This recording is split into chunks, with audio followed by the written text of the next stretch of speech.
लो भाई, हरियाणा सरकार की बड़ी खबरें। हरियाणा मुख्यमंत्री जी की दो बड़ी घोषणा। बीपीएल परिवार को बड़ी खुशी, भाई अब इनको भी मिलेगी 3500 रुपये पेंशन। गरीबों के बच्चों को नौकरियां मिली बिना खर्ची बिना पर्ची। और भी मुख्यमंत्री जी ने लाइव आकर कर दी बड़ी घोषणा। तो सारे बहन और भाइयों ने, काके ताऊ ताइया ने, मर्दवीर और लुगैया ने आपके अपने राजकीय हाथ जोड़कर राम राम। साथियों आओ सुन लो मुख्यमंत्री जी की लाइव बड़ी घोषणाएं जो इस प्रकार से हैं। इस अवसर पर हमारे प्रदेश के माननीय अध्यक्ष मोहनलाल कौशिक जी, हरियाणा सरकार के कैबिनेट मंत्री राव नरवीर सिंह जी, हरियाणा सरकार के मंत्री खेल मंत्री गौरव गौतम जी, हमारे गुरुग्राम के विधायक मुकेश शर्मा पहलवान जी, हमारे सोहना के विधायक तेजपाल तंवर जी, पटौदी की हमारे विधायिका श्रीमती बिमला चौधरी जी, युवाओं के दिलों की धड़कन प्रदेश युवा मोर्चा के हमारे माननीय अध्यक्ष योगेंद्र शर्मा जी,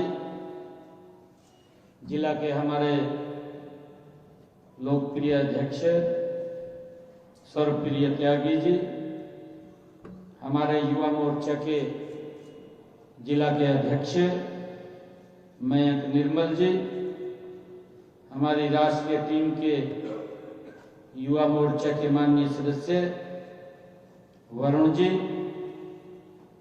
और आज इस कार्यक्रम के लिए हम एकत्र हुए हैं। आज का ये कार्यक्रम उस संविधान हत्या दिवस के रूप में हम मना रहे हैं कि आज से 50 वर्ष पहले 25 जून 1975 को वो काला दिन, जब ना तो देश के ऊपर कोई विपत्ति थी, ना कोई आपदा थी, ना प्राकृतिक आपदा थी, और ना ही देश के ऊपर कोई भूचाल आ गया हो जिससे कि ये इमरजेंसी लगानी पड़ी। ऐसे उस समय के हमारे प्रताड़ित जो लोकतंत्र सेनानी के माननीय प्रदेश के अध्यक्ष भी हैं, ऐसे महावीर भारद्वाज जी और हमारे एसपी गुप्ता जी, लोकतंत्र सेनानी श्रीचंद गुप्ता जी, उपस्थित युवा साथियों, आप सबको मैं राम राम करता हूं।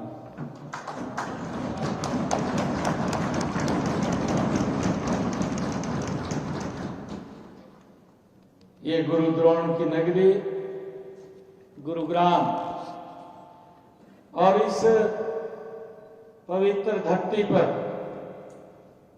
भविष्य के भारत की तस्वीर गढ़ने वाले आप सभी नौजवान के बीच में आकर के मैं एक विशेष ऊर्जा और उत्साह से मैं भर रहा हूं।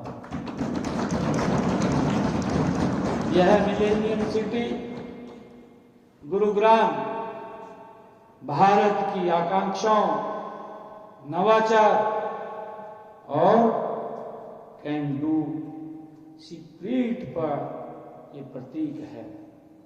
मैं इसके लिए आप सबको बहुत बहुत साधुवाद देता हूं, क्योंकि आज उस इमरजेंसी के काले अध्याय को हम पार्लियामेंट के माध्यम से उसके ऊपर चर्चा करने वाले हैं।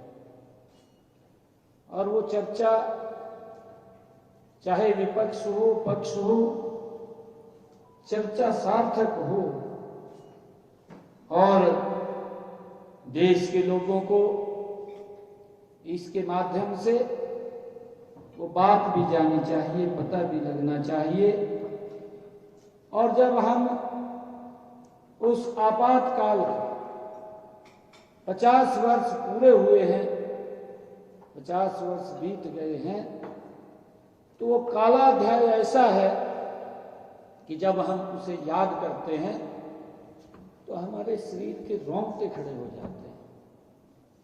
जब हमारे शरीर के रोंगटे उस मात्र स्मरण से खड़े हो जाते हैं तो जिन लोगों के शरीर के ऊपर ये बीती है तो उनकी क्या हालात होंगे।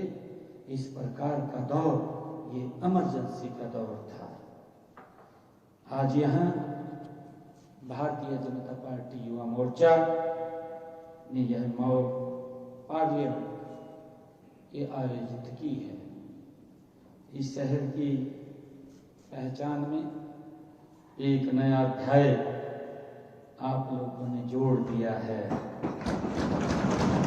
यह सिर्फ एक कार्यक्रम नहीं है, यह लोकतंत्र का आप उत्सव मना रहे हैं। यह नीति निर्माण की एक जीवंत प्रयोगशाला है।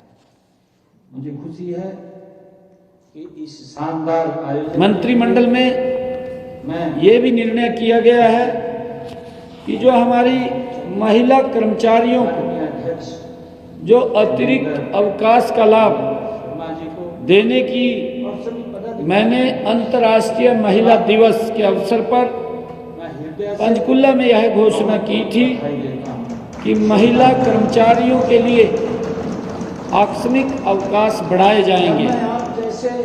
इस संबंध में भी आज मंत्रिमंडल की बैठक में सरकारी विभागों, बोर्डों और निगमों में कार्यरत नियमित महिलाओं कर्मचारियों को अतिरिक्त आकस्मिक अवकाश प्रदान करने के लिए हरियाणा सिविल सेवा नियमों में संशोधन को मंत्रिमंडल ने मंजूरी दी गई है। अब सभी नियमित महिला कर्मचारियों को वर्ष में पहले 20 अवकाश मिलते थे, अब उनको 25 आकस्मिक अवकाश मिलेंगे। ये निर्णय किया गया है। इसके अलावा जो हमारे हरियाणा कौशल रोजगार निगम की महिला कर्मचारियों को भी एक दिन का अतिरिक्त अवकाश मिलेगा। ये भी निर्णय मंत्रिमंडल की बैठक में किया गया है। मंत्रिमंडल की बैठक में सरकारी सहायता प्राप्त महाविद्यालयों के कर्मचारियों के विकलांग बच्चों को पारिवारिक पेंशन का लाभ मिले, उसको भी मंजूरी दी गई है। बैठक में हरियाणा संबद्ध महाविद्यालय नियमों में संशोधन किया गया है। अब सरकारी सहायता प्राप्त महाविद्यालयों के कर्मचारियों के जो मानसिक या शारीरिक रूप से विकलांग बच्चों को पारिवारिक पेंशन का लाभ मिलेगा, इसको भी आज मंत्रिमंडल ने मंजूरी दी है। मंत्रिमंडल ने आज ये भी निर्णय किया है कि हरियाणा रेशनलाइजेशन कमीशन की सिफारिशों को सैद्धांतिक मंजूरी वो दी गई है। सरकार ने विभागों की कार्यप्रणाली में सुधार और सेवा वितरण में पारदर्शिता बढ़ाने के लिए 28 मार्च 2023 को रेशनलाइजेशन कमीशन का गठन किया गया था।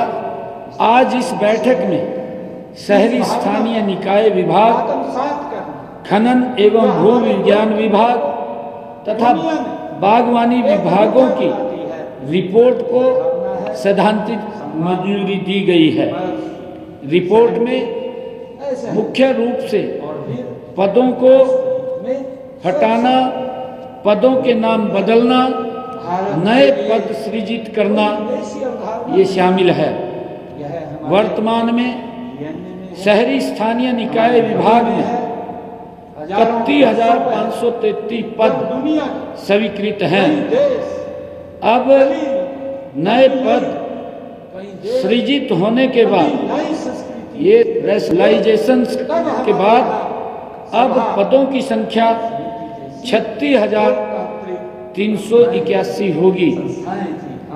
इसी प्रकार विभाग की अनुशंसा पर सफाई कर्मचारियों के सभी पदों में कोई कटौती नहीं की गई है और इस प्रकार और इसी प्रकार हमारी विरासत है। रेशनलाइजेशन कमीशन सशक्त ने और जीवन खान एवं भू विज्ञान विभाग में भी 216 नए पद सृजित करने की सिफारिश की है, जिसको मंत्रिमंडल ने मंजूरी दी है। पिछले कुछ वर्ष रिपोर्ट में राजनीतिक आईटी आधारित स्तर निगरानी इस गति से गिरा है। और संचालन को बढ़ावा देने की चर्चा की बात कही गई है, नारेबाजी में जिससे खनन कार्यों में बच्चों की जगह है पारदर्शिता और नियंत्रण बेहतर होगा। की जगह है। यह पुनर्गठन खनन उद्योग की लोगों ने वर्तमान चुनौतियों और भविष्य की जरूरतों को ध्यान में रखते हुए ये किया गया है, ताकि राज्य राजस्व और संसाधनों का बेहतर उपयोग कर सके। इसके अलावा बागवानी विभाग में भी लगभग 1100 नए पद सृजित करने की सिफारिश की गई है। क्योंकि मैंने इस प्रकार पदों की संख्या बागवानी विभाग में 2111 जब हम बोलते हो जाएगी। तो दूर दराज रिपोर्ट में की आईटी आधारित पूरा करना निगरानी और संचालन किस को तरीके से बढ़ावा देने की किस बात तरीके कही से गई किया है, जाता है। जिसमें खनन कार्यों में भी जो विपक्ष पारदर्शिता विरोध और बेहतर नियंत्रण उसका स्तर गिरा। होगा। तो उससे मंत्रिमंडल में देश के ये भी मंजूरी दी गई है धीमी गति कि जो अवरोध उत्पन्न होता है। युद्ध में आपको हताहतों के आश्रितों को मानसिकता को अनुकंपा पूरी तरह से के आधार पर नौकरी देने का आपको निर्णय किया गया है। नई राजनीतिक आज की मंत्रिमंडल की बैठक ने हम सबको बनना है 8 शहीदों के और वह आश्रितों को सरकार की नीति के अनुसार शक्ति है अनुकंपा आधार पर और युद्ध में शक्ति है हताहत हुए सैनिक कि यह सब अर्ध सैनिक सबका के साथ, आश्रित सबका विकास, मृतक के सबका पद विश्वास, आधार पर ग्रुप बी, सी आज या डी पदों पर इस मौके नियुक्ति के लिए मैं आप सबसे पात्र हैं। करूंगा। इनमें आप हरपाल सिंह सन ऑफ श्री सिपाही जिले सिंह आप उसको और दूसरे हैं तथ्यों और श्री संदीप गौतम अपनी बात को के भाई कांस्टेबल सरकार सुजीत की कुमार, नीति का ये बीएसएफ के हैं। करें हरपाल सिंह आर्मी सेना के हैं और जो दूरगामी और परिणाम हो, कुमारी ममता अवश्य आप समझाएं ये और जब आप बेटी है किसी नीति कांस्टेबल रोहतास से कुमार सहमत हो, बीएसएफ से विरोध के लिए विरोध और न करें, कुमारी रीतू बल्कि एक ये बेटी है विकल्प कांस्टेबल दिलबाग सिंह यही बीएसएफ रचनात्मक और सोनू यादव ताकत है सोनू यादव लोकतंत्र में लाश नायक जो रामजस यादव है सीआरपीएफ से और इसकी श्री तरुण है जब सन ऑफ सिपाही भूपेंद्र सिंह तो ये सेना से है। लोकतंत्र में श्री नागेंद्र सन ऑफ कर सकते हैं हवलदार राम कुमार अवरोध नहीं ये सेना से है, कर रोक नहीं सकते आर्मी से है। विरोध करिए और शहीद देवेंद्र भाटी के भाई श्री भगत सिंह इनको अनुकंपा के आधार पर ये नौकरी देने का निर्णय मंत्रिमंडल ने किया है। और मंत्रिमंडल ने ये भी फैसला किया है कि कन्या महाविद्यालय खरखौदा का उसको टेक ओवर किया गया है, उसका अधिग्रहण किया गया है आज वो और प्रबंधन की यह वो भारत नहीं लगातार है जो मांग रक्षा सौदों के लिए तथा लगातार विदेशों पर निर्भर शिक्षा रहता था। विभाग की 5 सदस्यीय विभागीय समिति की अनुशंसा पर ब्रह्मोस यह निर्णय किया गया निर्यात और कर रहा मंत्रिमंडल में इसको आज मंजूरी यह दी वह गई। भारत नहीं है जहां मंत्रिमंडल में भाई भतीजे डिपार्टमेंट ऑफ ये फ्यूचर युवाओं के सपनों को बैठक कीमत में की तरह चाट लिया था। डिपार्टमेंट ऑफ फ्यूचर भारत की स्थापना को भी आज मंजूरी दी गई है। किया है इस विभाग की स्थापना अपने सपनों का उद्देश्य देने का हरियाणा को अवसर भविष्य समर्थ बनाना है, मुझे खुशी जिसका जिक्र पहले की सरकार मैंने अपने बजट भाषण में भी किया था। कि हम आप यह विभाग यह कर हरियाणा की विजन वह कर देंगे 2047 नीति के अनुरूप ये सरकार 1 ट्रिलियन डॉलर की अर्थव्यवस्था और समावेशी विकास के लक्ष्य को साकार करने के लिए दीर्घकालिक रणनीति पहलों और समेकित उनका कल का नीति निर्माण के लिए नोडल एजेंसी के रूप में कार्य करेगा। यह विभाग एआई, रोबोटिक्स और डिजिटल स्किल पर फोकस करेगा। स्टार्टअप, नवाचार कर सकें और स्मार्ट शहरों के लिए भी खास रणनीति बनाने पर विभाग ये काम करेगा। देखना चाहते हैं। यही तो राष्ट्र निर्माण है। राष्ट्र निर्माण कोई रॉकेट साइंस नहीं है। अपने कर्तव्यों का ईमानदारी से पालन करना ही सबसे बड़ी राष्ट्र सेवा है। जब आप ट्रैफिक सिग्नल पर रुकते हैं तो आप राष्ट्र निर्माण करते हैं। जब आप अपना परिसर स्वच्छ बनाते हैं तो आप राष्ट्र निर्माण करते हैं। जब आप डिजिटल लेन देन अपनाते हैं तो आप राष्ट्र निर्माण करते हैं। और जब आप इस तरह मॉक पार्लियामेंट में हिस्सा लेकर के देश के मुद्दों पर चिंतन और मंथन करते हैं तो आप एक प्रबुद्ध नागरिक बन करके राष्ट्र निर्माण की नींव को मजबूत करने का काम आप लोग करते हैं। यह अमृत काल है। ये अमृत काल है। भारत के लिए अवसरों का ये महासागर लेकर के आया है। आज दुनिया भारत में अपनी उम्मीद देख रही है। आज दुनिया भारत को एक उम्मीद की नजर से देख रही है।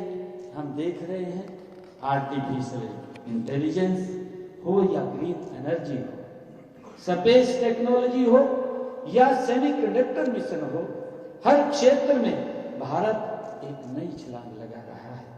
इन सभी क्षेत्रों को ऊर्जा देने वाली युवा शक्ति आज मेरे सामने बैठी है। मैं आप सबका स्वागत करता हूं। मैं चाहता हूं कि आप बड़े सपने देखें। हम ये चाहते हैं कि आप बड़े सपने देखें। उन सपनों को पूरा करने के लिए आप जी जान से जुट जाएं। आप सिर्फ जॉब सीकर न बने बल्कि जॉब क्रिएटर्स बने, ऐसी हमारी इच्छा है। सरकार आपके साथ कंधे से कंधा मिला करके खड़ी है। हम सब देखते भी हैं कि आदरणीय मोदी जी ने पिछले लगभग 11 वर्षों के अंदर चाहे मुद्रा योजना से करोड़ों युवाओं को बिना गारंटी के लोन देने का काम किया है। हमने स्टार्टअप इंडिया से आपके इनोवेशन को एक प्लेटफॉर्म देने का काम ये हमारी सरकार ने किया है। हमने नई राष्ट्रीय शिक्षा नीति लागू की है ताकि आप अपनी रुचि और प्रतिभा के अनुसार अपना भविष्य को बना सकें। इस मॉक पार्लियामेंट से निकलकर जब आप वापस जाएं तो अपने साथ उस संकल्प लेकर के यहाँ से अवश्य जाएं। पहला संकल्प है जो आप लेकर के यहाँ से जाएं, पहला संकल्प है कि आप देश के किसी भी ज्वलंत मुद्दे, चाहे वह पर्यावरण हो, जल संकट हो, उसका गहराई से अध्ययन करेंगे और अपने स्तर पर उसके समाधान के लिए आप लोग जागरूकता फैलाएंगे। दूसरा संकल्प है कि आप अपने जीवन में किसी भी प्रकार का शॉर्टकट को नहीं अपनाएं।